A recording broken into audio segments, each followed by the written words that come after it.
Ken jy daai gevoel as jy by 'n winkel instap en jy weet nie of jy vandag waspoeier moet koop en of jy vandag 'n brood moet koop en jy moet tussen daai twee kies.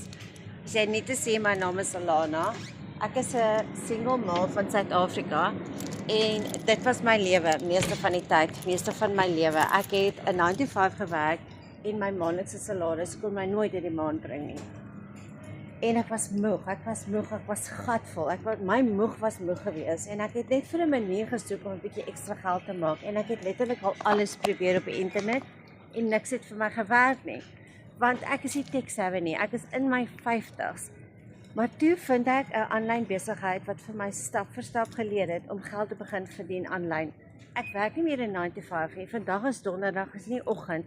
Ek is by die Spar, ek het gaan vir my en my dogter iets kom kry om te drink. Ek homeschool haar nou.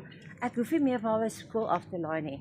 Ek het werk van die huis af. Ek het digitale bemarking geleer wat vir my stap vir stap geleer het om geld te begin verdien aanlyn.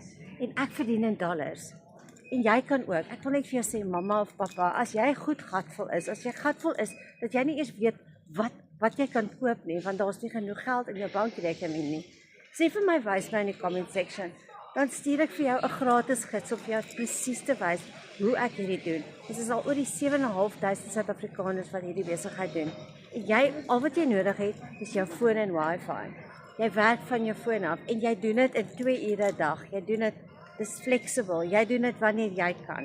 So sê vir my, wys my in die comment section, dan stuur ek vir jou met die grootste liefde.